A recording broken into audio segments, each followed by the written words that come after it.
President Joe Biden's early days in office were marked by a grim victory for the virus. In the first week of his term, the U.S. reached 25 million cases of COVID-19, continuing the country's dubious distinction as leading in global cases and deaths. In February, the U.S. hit 500,000 COVID-19 deaths. In April, the world hit 5 million deaths. And then, just as Americans began to vaccinate en masse, and much of the world was still waiting, the highly infectious Delta variant hit. Biden has had to balance his responsibility to his citizenry with what he says is a moral obligation of the world's wealthiest nation to the rest of the planet.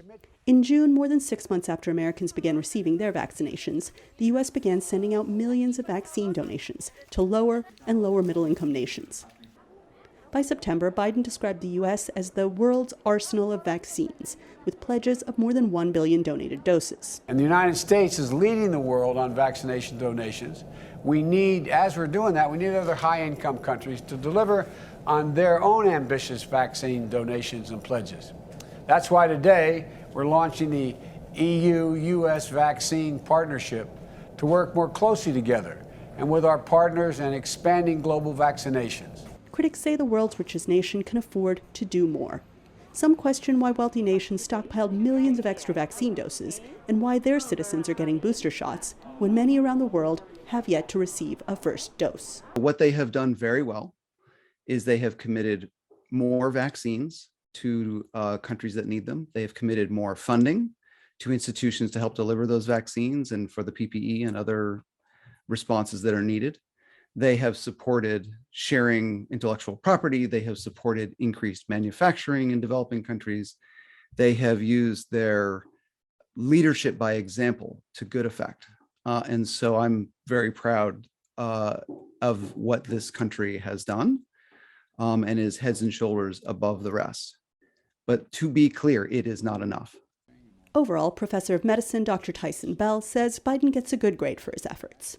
But there's plenty of room for improvement next year, he said. There are a few things that we need to do a better job of. The first is getting low vaccinated communities, encourage them to get vaccinated. And the second is we need to do a better job of getting vaccine available in low and middle income countries. And the growing disparity is now, it's embarrassing at this point. We're 2 years into this and we still have continents like Africa that are at 10% fully vaccinated. There's no explanation for that and no defense.